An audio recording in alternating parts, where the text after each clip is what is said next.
Alright, what's going on everybody? My name is Brendan Murphy from theachievementApex.com, and this is going to be the first of many weekly episodes, most likely, of me showing what I do. It's currently 5 to 5 in the morning. We're going to the gym, getting an early start. So anyway, that should be good enough. Let's go weigh myself.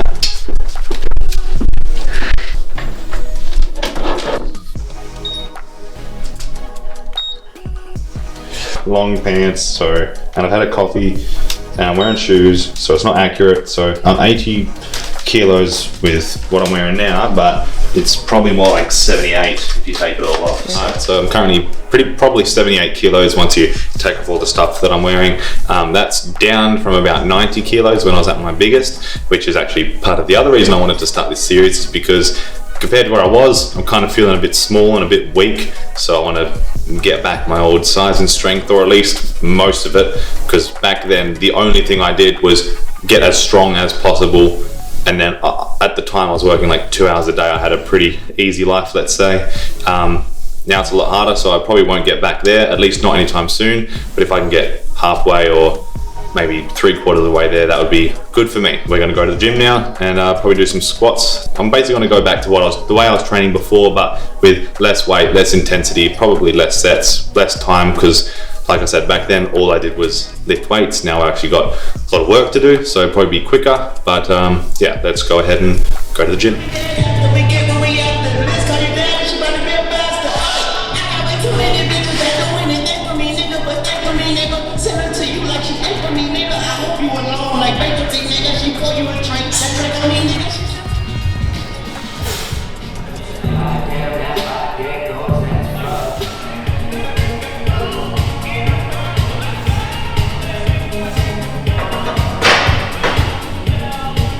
Alright, so that was 155. It felt like shit.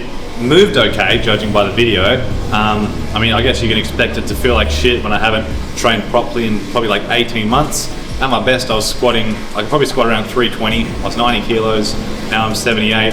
Honestly, I'm kind of happy with 155. I'm going to try and do 175. If I can do that on my first day back, that'll be pretty good, and hopefully that should go up pretty quick, because you know, muscle memory is pretty good. So yeah, let's go try 175 now.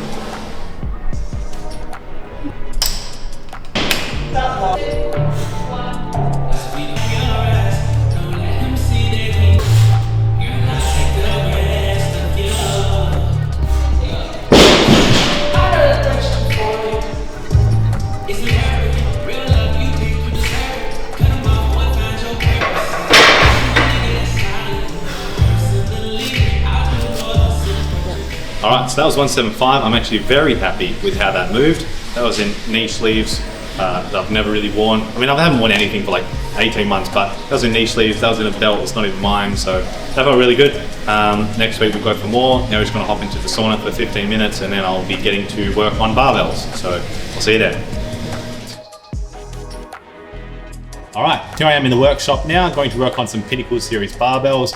I'm not going to show all the process today because firstly, it takes longer than a day to do a bar, and secondly, I don't want to bore you. Like, if I film everything I do today, then the next video is going to be boring. So I just maybe show one thing per video, that way it's new every single time. Hopefully there's more reason to watch. So yeah, let's get stuck into it. We'll start off with machining the ends of the bars so that they're ready to take sleeves, and we'll machine the bar shaft, and that's probably all we'll get done today. So let's go.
fucking dickhead.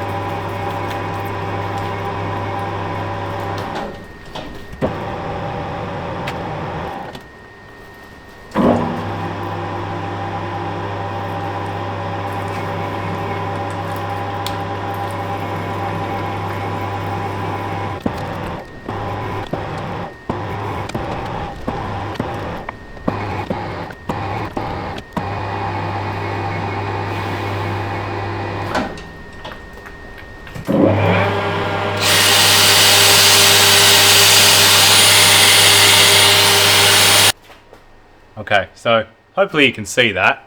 So what I've done is I've just turned this here down to 27. It's 26.993, which is pretty fucking close. I mean, 7 microns is not bad. So that's 27. This here is 25, and that's just a little relief for this part of the bearing to go over. Don't know if you can see that. This part here is 20 mil, pretty fucking on the dot. So this slides on, and then there's no play in it whatsoever. It's freely, like you can slide on and off freely, but there's no play whatsoever. So then after that's all on, we've got an O-ring, and we've just upgraded to Viton O-rings rather than nitrile, because they're stronger, longer lasting, and I mean, what's not to love about that? So the O-ring goes on, just like this, and this is not to seal it, contrary to the popular use of O-rings. This actually acts as a shock absorber. So the O-ring goes on here. Then we have a bearing lock nut that goes on here. So that gets done up, and then that'll get done up tight, and it'll squish the O-ring. Then we have a heavy duty circlip that goes in this little groove I made here, and that's loose at the moment, but we undo this to make that circlip tight. And now we've got the O-ring in there, and these are heavy duty ones, so they don't really compress much. That's tight everywhere, and whenever the bar slams or anything like that, that O-ring can absorb shock to prevent anything from getting damaged or like knocked loose or anything like that. And then this can't unscrew, right? Because this lock nut holds everything on. This can't unscrew, because in order to unscrew, this circlip would have to come off, and that's not going to come off without specialized tools. So previously, what other bar manufacturers do, they don't have any lock nut or anything. They've got a bushing, which is loose, and then they have like 2 little halves of circles, and they're bigger and stronger than a circlip, I'll give them that, but that's all they've got. And I've seen bars where sleeves come off the end because of that. And the original designs that we had, we copied that, and we had the same sort of thing happen. A sleeve would come off, we'd have to replace it, so that's why I came up with this. And I've tested this on the hydraulic press. You can't see it, it's right over here.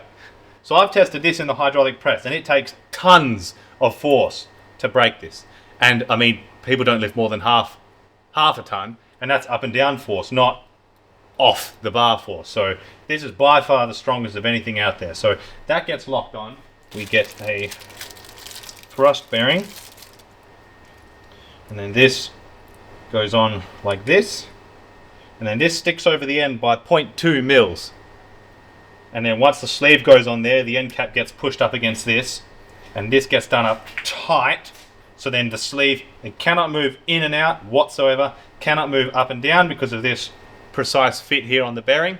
And then up here we've got another bearing. It's obviously not on this bar yet, but that has 6 grub screws that go around, and we use a torque wrench to do those up precisely to get 0 slack up there too.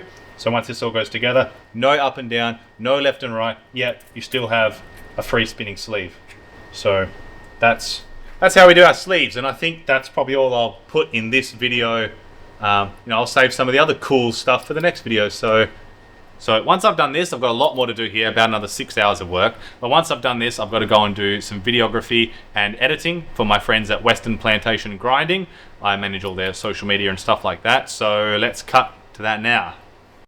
All right, so here I am at the computer. Hope this looks good. I've never ever used this setup before. I've got my camera set up as a webcam. This is new to me. This was a new software update. I've not been able to do this before. Then, bada bing, bada boom, I've got my face down here in the corner, which is, right here. And I've got my screen on the screen, and you can see both of me. And hopefully the microphone sounds okay as well. Maybe it's clipping a little bit. Let me just turn it down like the tiniest little tad, -1. All right, hopefully this setup is good. If not, I'm sorry. So there we go. Here we are at the editing station. This is DaVinci Resolve. This is the reel that I just finished for the boys at Western Plantation Grinding. You can see it here.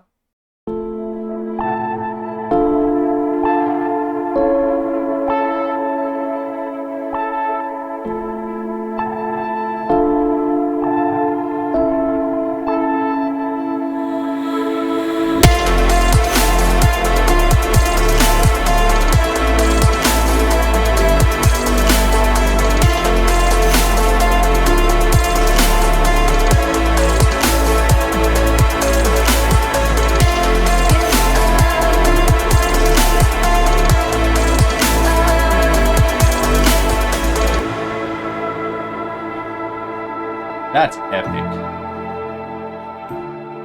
Incredible. The amount of work these guys do is second to none. I've never seen people that work as hard as them, and I find them quite inspirational. So let me just... Okay, so apparently Digger Grade Blade has enough footage here for a complete video. Alright, so we've just got to boost these audio levels here. Maybe 6 decibels. That should be good. On this new blade that the old man picked up the other day, it's got some reverb, so we can fix that down here with de-reverb.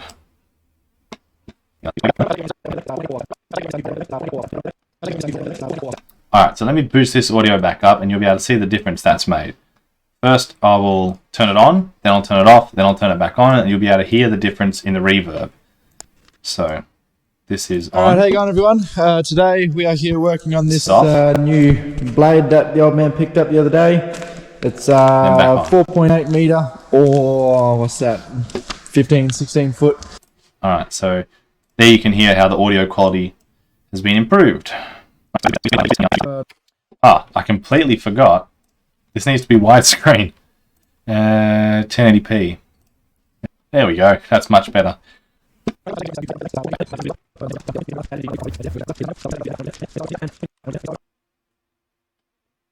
We've got a cool time lapse. We might need to get some audio. So I get my audio from bensound.com. There's a few websites for it. I don't think there's anything particularly special about Bensound. I just find it the easiest to navigate with their settings. I find it easier to find music that really fits the energy, or like, you know, the vibe you're going for, let's say. Alright, so we can drag our audio into here now. We can probably line it up like this. We can add a crossfade like this. Line it up. Let's see if we can line it up. There we go, that's good. And then we can add a dynamic zoom on this, which will make it even cooler. And we can add a video transition, perhaps a zoom. See if we can line it up. There we go. And then we can add the crossfade like this. Alrighty guys, so I just finished oxying them. Awesome.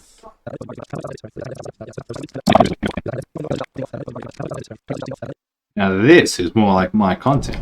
Look at this. Oh yeah.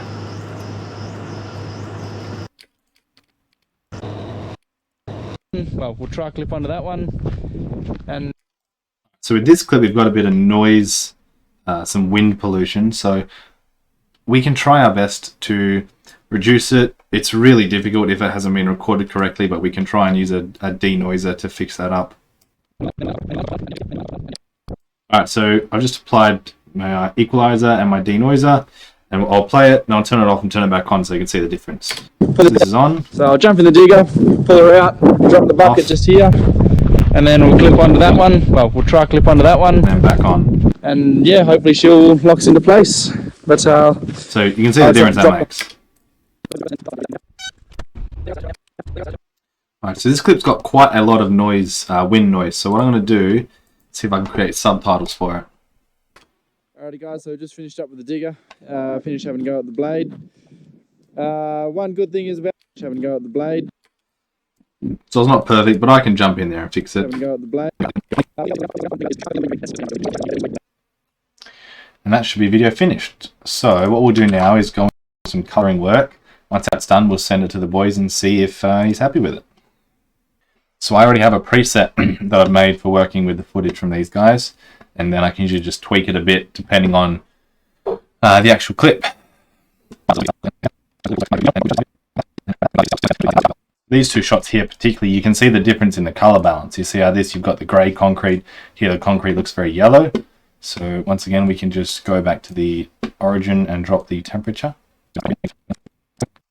Okay, so while that's rendering, I'm going to go and have a little short break. I'll send it to him and see how it goes. Okay, so I sent the video to the boys. They're happy with it, which means that'll be on their channel at some point in the future. If you liked sort of, from what you saw, the video that I was editing, please go and subscribe to them. They work hard. They obviously deserve it. And if you liked watching this video and you want to see more of the stuff that I do in the gym, on the lathe, and on the computer, please like and subscribe to my channel. And either leave a comment or send me a message if you have my social media. If you didn't like certain parts of the video, so I know what not to include in the next one, and things you did like, please let me know so I know to include those in the next one. So, thanks again for watching the video, and I'll see you again next week.